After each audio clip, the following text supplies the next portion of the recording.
Ladies and gentlemen, seekers of light and secret knowledge wherever you may be, you are listening to Points of Light Radio, the podcast dedicated to taking you past the apron and behind the closed doors of lodges everywhere. And here is your host, Stan Miller. Greetings, brothers and sisters. Shalom. Assalamu alaikum. It's wonderful to be back with you here on Points of Light Radio. And I'm particularly excited to bring you this particular segment of Points of Light Radio because it's really a first and it was so spontaneous. My guest for this particular segment of Points of Light Radio was Stephen Dunkelberger. Now, Stephen Dunkelberger is a member of the Dramatic Order of the Knights of the Korossan in Tacoma, Washington. Well, like I said, was, but at the last minute, his friend Phil Bessenas jumped in and we had a wonderful conversation. We really did. They're both history buffs, okay, and particularly the history of fraternalism in the United States and other parts of the world. So it was a first for me because if you've ever watched my previous segments, I've never interviewed two people at once. So this was wonderful. It was the first. It was like I keep saying, it was wonderful fellowship and conversation I had with these two gentlemen. So before we go to that, though, I want to give you some insight. Okay, for those of you who don't know, the Dramatic Order of the Knights of the Korossan, or Dokeys, as they call themselves, are a side degree of the Knights of Pythias. Now, we've covered the Knights of Pythias here on Points of Light Radio. If you haven't saw that yet, I do urge you to go back and take a look at those particular segments because it'll really line up well with what you're about to see here today. Okay?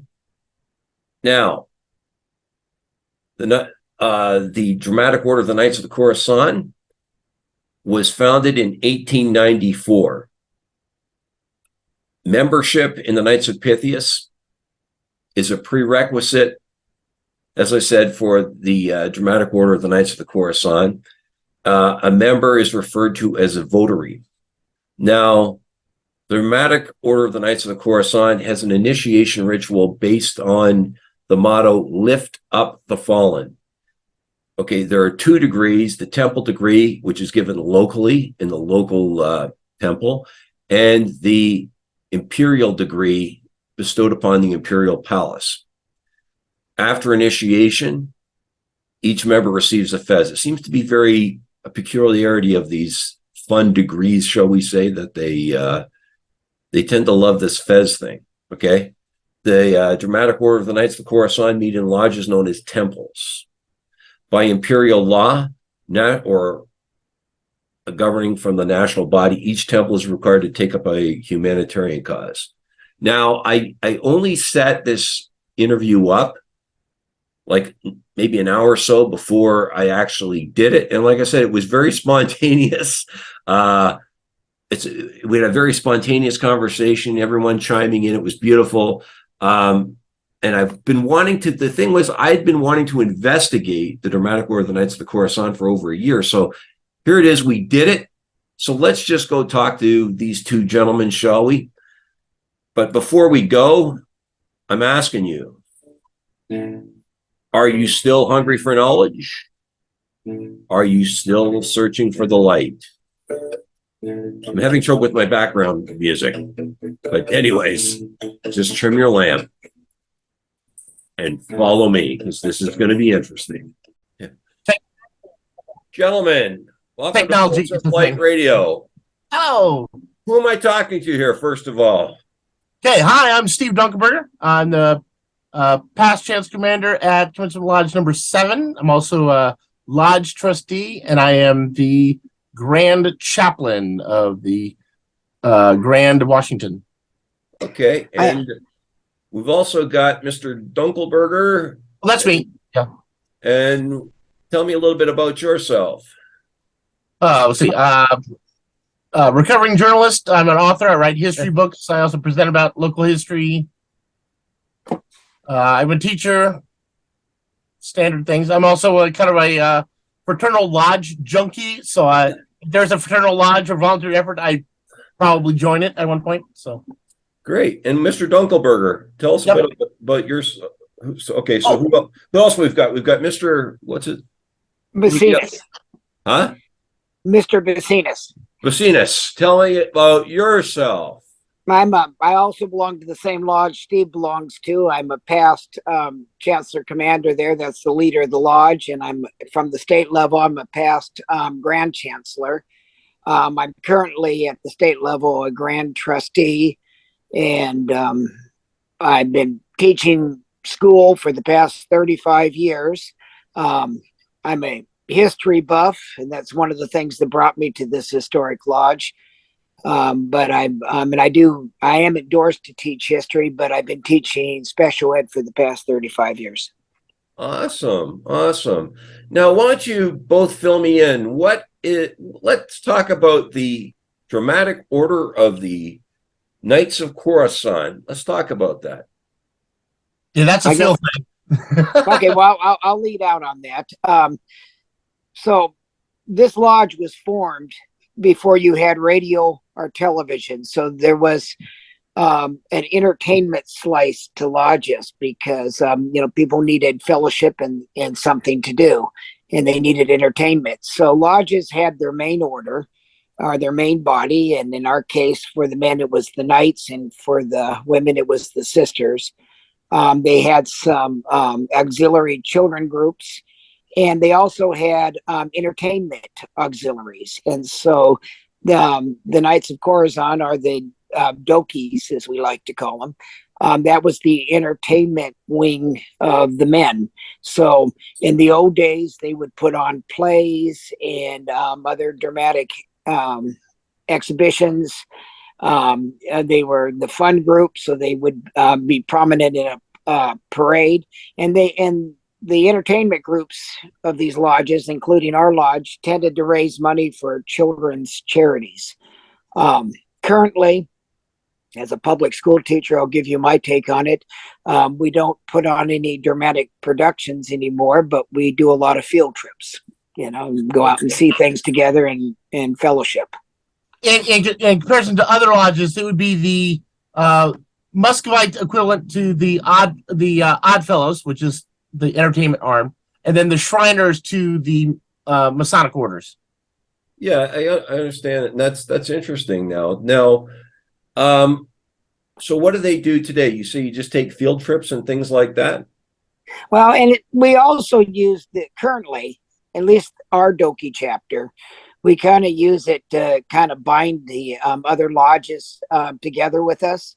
So, for example, when we went up to the Boeing Flight Museum, people from the Port Orchard Lodge joined us, and who are also in the same Dokeys chapter, and they didn't on that particular field trip, but there have been times when people from the lodge up in Issaquah have joined us for a Dokey outing. So it's a way for lodges to have fellowship with other lodges as well and keep those connections. And don't forget the Tacoma Rainiers. Whoop, whoop, go Ams. Oh, that's right. We had a wonderful trip out to the Rainiers where 3 of the local lodges all met for a ball game. Which is the farm team for the Mariners. That's why. Well, how long have you been a member of, both of you have been a member of the Dramatic Order of the Knights of the Korossan? I've only been a member of the Dramatic Order for about, I'd say about 10 or 15 years. I've been a knight. Only. I've been a knight longer than I've been a Dokey. Okay. Because you had to be a knight to be a Dokey. Okay. An order within the order. Okay. And I've been about 5 years, I guess, but 3 of those or 2.5 of those have been fairly dark because of COVID. Now we're emerging from the darkness, and now we can actually meet again. And what role do you guys play again? Just members. Just members. Okay. Now, you talk about this. Is there a degree system to it? I understand there's more than one degree or something. not for the Dokeys or the dramatic order. There's 3 levels in the within the Knights of Pythias, and there's 3 ranks there with the Knights. There's the Page, or Esquire, and the Knight rank. But the Dokeys, there's just the Dokey body. So it's like the Muscovites. It's one single. Yep. Right. Okay. Which I am one as well. So it's the exact same thing. Yeah. We got something in common. Yeah. Yeah, I got my wall of pheasants here. This, by the way, is our Commencement Lodge. My background is the Commencement Lodge number 7. This is where we. Beautiful. Yeah. Well, so what do you think led to the decline in the Knights of the Korossan? Well, when you look at, a lot of this comes from Dr. Michael Sullivan from the University of Washington, but when you look at the entire fraternal system and you look at the United States, we were founded on an economic system called mercantilism. And then in 1865, we went to laissez-faire economics. Now, neither one of those systems provided for social services. So your lodge system took care of families.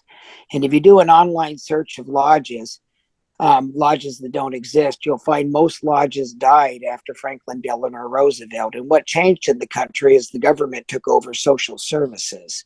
And once the government took over social services, non-drinking lodges begin to decline. And that's when the decline really happened.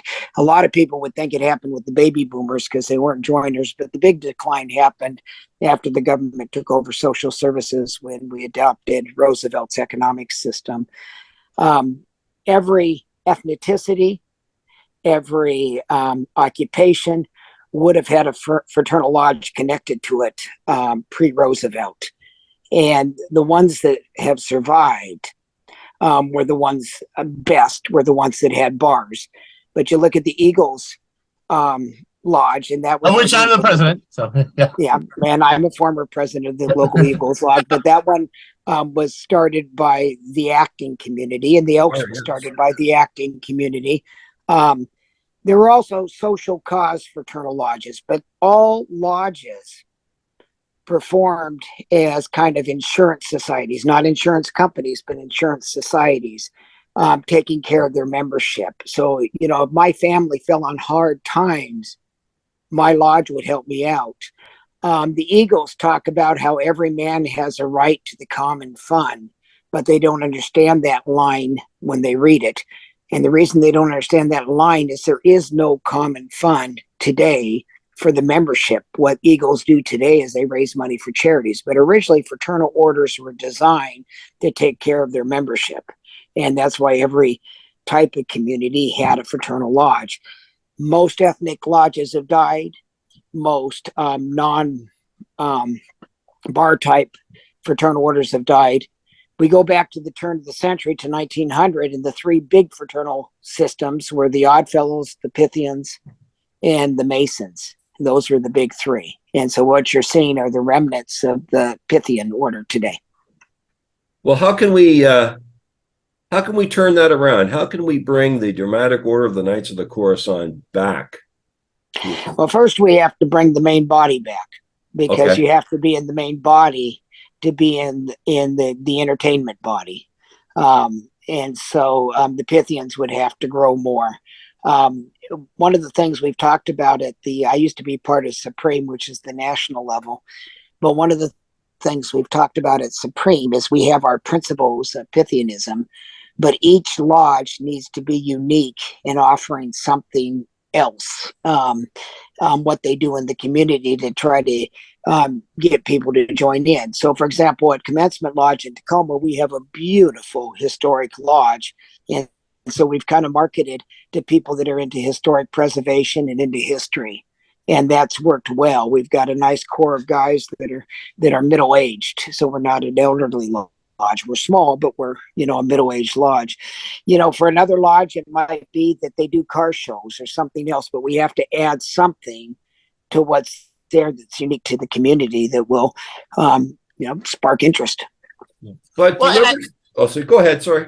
No, I think that, just adding on to that historical perspective, as a multi-fraternal lodger, you're seeing sort of more people join, because their social network is, used to be your neighborhood, and people don't even know their neighbors anymore. And then it was their church, or where the house of worship, however they define it. And now people aren't going to church anymore as much as they used to. So they're looking for some sort of, social outlet to do good. And so some lodges are tapping into that they want to meet people outside of their, their work, their work area. So they join like-minded, fraternal lodges. And basically it comes from, one lodge member inviting another person, and then it trickles down. Oh, well, he's a cool guy, or girl or woman, and go from there. So, but I think you'll agree that maybe in this time of when the social safety net, both here in Canada and, as far as I know, in other parts in the States and even parts of the United Kingdom, is under a lot of stress. Do you think this is a good time to market it that way and say, listen, if there was ever a time for men and women to band together, it's today?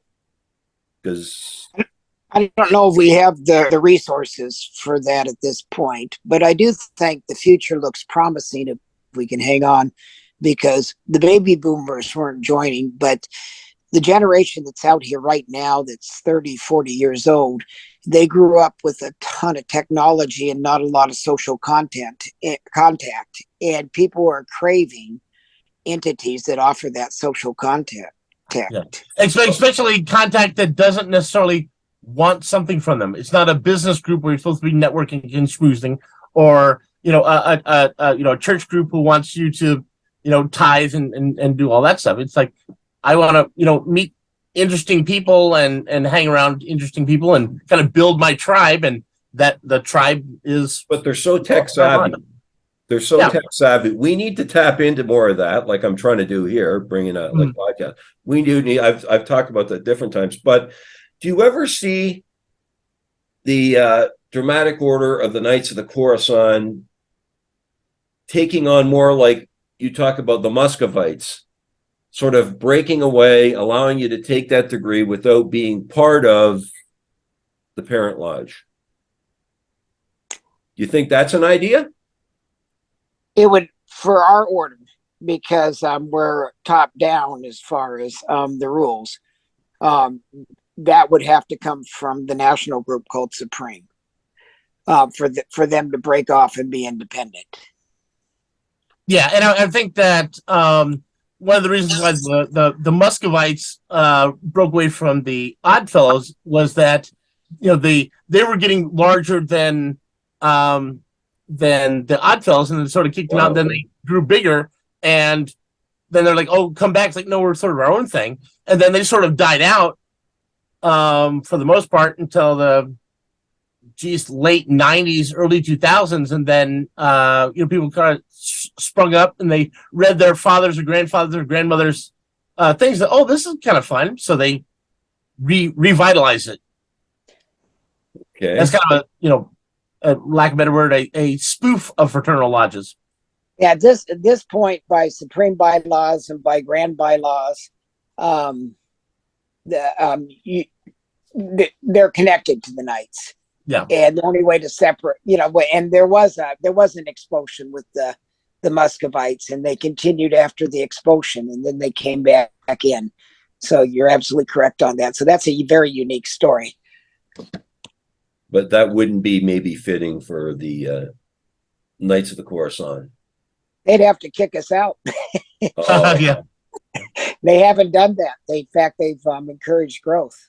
Yeah. So what drew you gentlemen to the Knights of Pythias as well as the Knights of Korossan? What brought you into this? What drew you to it? Well, for me, the city of Tacoma opened up the building for a New Year's celebration called First Night, and I have a degree in history, and I walked into that building. I looked at that rich, beautiful architecture. in a building that where there had never been a major remodel. Nobody ever painted the woodwork white, and it was just like walking back into 1907. And I looked at this spectacular facility, and I said, I don't care what this place is, I'm joining for the building.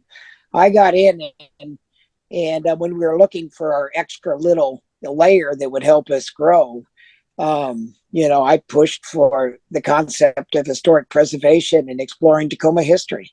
Yeah. And we started to get a core of guys that thought along the same lines. And so that's how we started to come back. So we went from a lodge of half a dozen old men to, about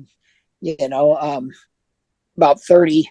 We're about 30 strong right now, and, middle-aged people. Okay.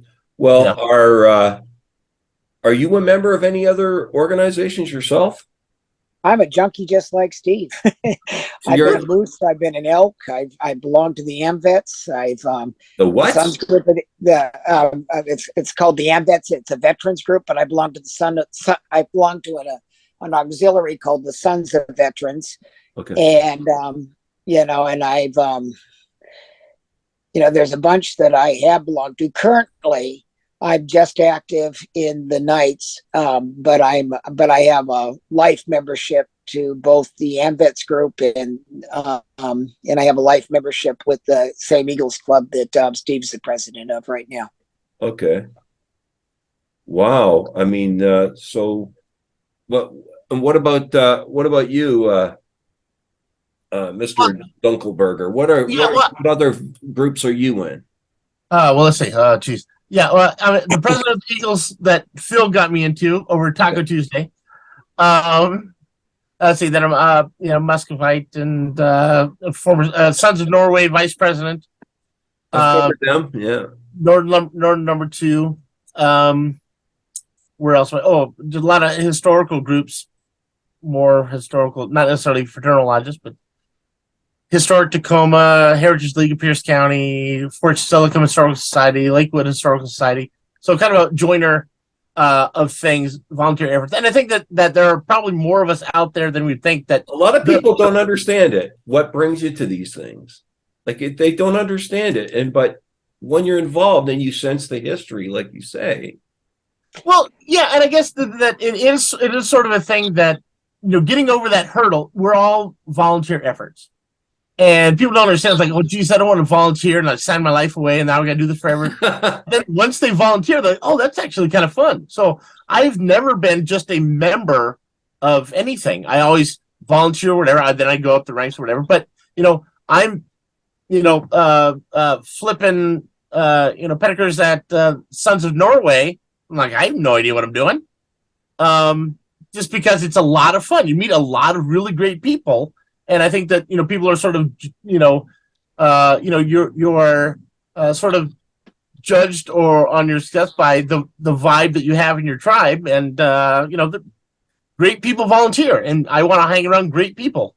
And I think that that's sort of catchy. It's just getting over that hurdle of all you have to do is just do this. If you don't like it, it's not your thing, then we can find something else or not, but just give it a try. By the way, do these organizations offer, I know that the Muscovites, they offer that degree online. Mm-hmm. Do you guys offer degrees online for any of these things? No. I want to back up to what you were talking about a second, though. We have a slogan within our lodge that we are a family of families.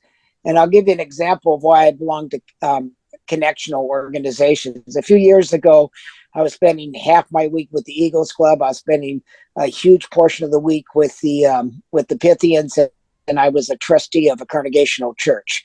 Mm-hmm. And I spent a lot of hours with that. Well, I sat on the board of trustees at a congregational church with a man by the name of John Dennett, a delightful man. We became good friends. Well, then John got dementia and lost his mind.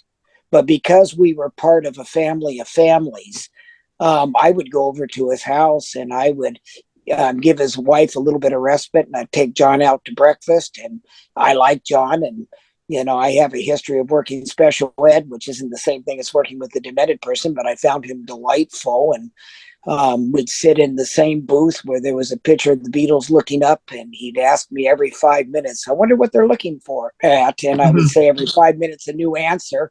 I found it a delightful little activity. Or I'd bring up things from Tacoma history, and he'd talk about that stuff as if it was yesterday because he was an older man. His wife was overwhelmed with her husband having dementia. It was nothing for me to take him, out for breakfast or whatever. But because I belong to a families are a connection organization, that's a relationship that was rich for me and beneficial to the family. And I that's do remember, I've related this story before here on Points of Light Radio, but I belong to a fraternal organization back east where one of our members, his house burnt down. And that lodge and other lodges across of that order across Canada and even the United Kingdom sent money in relief to help that gentleman and his family rebuild.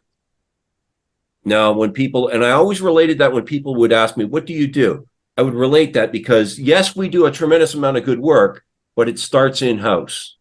Mm-hmm. Brothers looking after brothers. And what could possibly be wrong with that, right? It's a bigger family. You are a family of families. But everybody talks about the secret society, but it's more than that. Yeah. Brethren looking after each other. Yeah. Well, I think that, the secret society thing is kind of, a weird thing because I can't think of any fraternal lodge that I remember that you cannot find out the secrets by Googling it. Oh, yeah. It's all there. Yeah. Nothing, it's decidedly less creepy, than people, but, people like to. But I think you'll agree.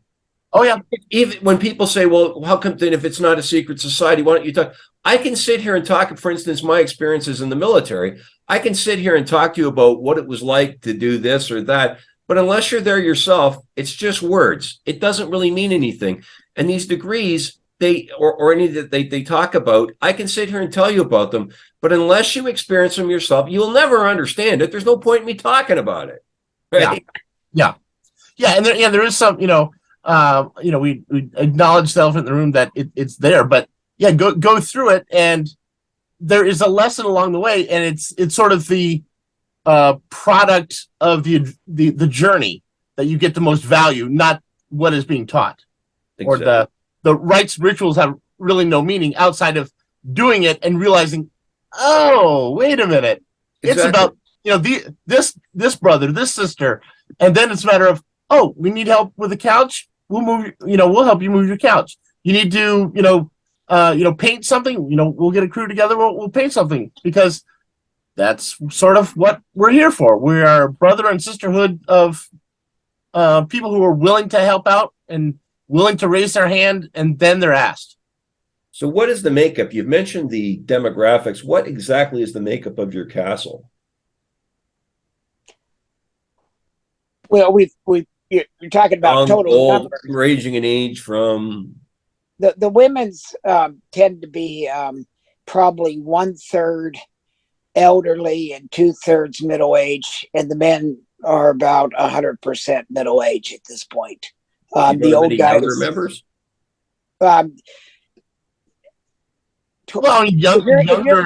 If you're going to build a lodge, your best demographic is 30 to 40-year-old range. Younger people, they might join, but their heart's really in the bar scene. And older members, and I'm not saying these people couldn't join. I'm just saying that we're kind of targeting that middle age group because those are the best members as far as longevity. They'll stay through the time that they're older members. If a 20-year-old wanted to join, they'd be welcome. We'd bring them in. We've brought many of them through. Good. But if you want stability, probably the best group to recruit from is the 30 to 40-year-old range. I interviewed one today. He was 25 when he joined. And he said those older and middle-aged guys got around him. They mentored him up. And he actually helped charter a lodge in another state. So It's just great. You know what I mean? The enthusiasm. It's good to see this coming back. But what is fraternalism, shall we say, in general? Not just the Pythias. What has it done for you? What it's done for me? Well, I know that at any given time, I've got a group of brothers and sisters who have my back if I need them for something. If I was, in a, God forbid, in a fire, I wouldn't have to worry about where to stay because there would be an option out there. If I need to move, and I can also, volunteer for them and feel like I'm getting more out of helping them move their house than I get out of it, because I get to spend an afternoon with these great men and women, doing good things, and we have some great conversations and we laugh our butts off, and that's the time versus sitting on the couch watching YouTube. Like, I would do that all day, every day. Okay. Wow. And what about you, sir? What else? Well, there's nothing like the bonds of friendship. And I've done research on this for special ed, but when you make friends, you look at three variables. The least important is duration of time. The most important is structure. You're doing something together. That's how you develop a friend. That's how you develop a relationship. You don't make a friend in an elevator where there's no structure. You make a friend, at work with somebody you're working at or somebody you're in a lodge with. And the lodge system takes it beyond just casual friendship. It produces closer friends. It's true. And so for me, I teach school. Steve, after he left journalism, got into the school teaching game. If I've had a frustrating day at work, Steve, somebody who's in the same occupation, I can call and talk to him and vent a little bit. He does that with me. I've got other brothers that fulfill other needs in my life, but I mean, this is a close friend, a bond between men and women within a family type structure. Yeah. What would you say the Knights of Pythias and the Knights of the Korossan have to offer those who are thinking of joining? I think family. Family? It's a family of families. Yeah. Well, and I think that, Phil touched on it earlier about every lodge sort of has its own flavor. There are some lodges that, they're a bunch of car men and women, and they do car shows, and they just wrap the effort, effort to kind of pull that all together under the Pythians. There are still brothers and sisters in Pythias, although that's not my thing. I own a Toyota Yaris. I'm not a car. but hey, we're still brothers and sisters, because we're all Pythians, and I'd support them and they'd support me, and if it takes some sacrifice on my end, on my end, on the front end, then so be it, because at the end of the day, I feel more enriched than if I hadn't done it. You around? Anyway, gentlemen, I appreciate your time tonight, and it's been wonderful. Like I said, we're going to have you guys back, you two gentlemen back, and maybe have a cup of coffee together and kick some more stuff about fraternalism. I'm always up for coffee. Yeah. That's right. Sounds good. Thank you for your time tonight, gentlemen. All the best to you and your Okay, lodge. you too. Bye-bye. Bye now. Steve Dunkelberger and Phil Bessenas, brothers and sisters. Wasn't it great fellowshipping with them and learning about the dramatic order of the Knights of the Korossan? Like I said, it was definitely a first. And I love how spontaneous the whole thing unfolded. How we kicked a lot of this stuff around. It was really, really great. We'll definitely have to have them both back here at some point. Like I did say at the end of that, conversation there, that we definitely have to have both of them back to to dig the hole on fraternalism a little deeper. They're both been involved in fraternalism for quite some time. So I will say this, I love their enthusiasm, and it's great to hear that from talking to them, that fraternalism is still alive and well. It needs some work, but it's alive and well. And it's great to be helping. And I've often said this, the goal of this particular podcast is to preserve the history, which is what they seem to be interested in doing as well, and raise the profile of fraternal organizations. And, you know, it's great to be helping to raise the profile and perhaps even bring a bit of a revival to the dramatic order of the Knights of the Korossan. Okay. These are historic organizations that are worth, I still believe it, they're worth preserving their history and the great work that they do. And let's continue to try to, like I said, move this organization forward. I will try to leave a few links with this particular segment so that anybody who is a Pythian can contact them, put it that way, or even those who aren't. But I'm afraid that's all I have time for today, brothers and sisters. But before I go, I want to once again remind you that this podcast is available on both YouTube and Spreaker. Please share, like, and subscribe when viewing Points of Light Radio on YouTube. You can follow Points of Light Radio on my Facebook page at facebook.com/Points of Light Radio. My Twitter handle is at PO Light Radio. You can see the link to my Spotify channel and my Points of Light Radio store in the details section of this podcast. Brothers and sisters, it's been a pleasure fellowshipping with you and my guests here today, these two gentlemen. You know, until we meet again, just remember, step into the light.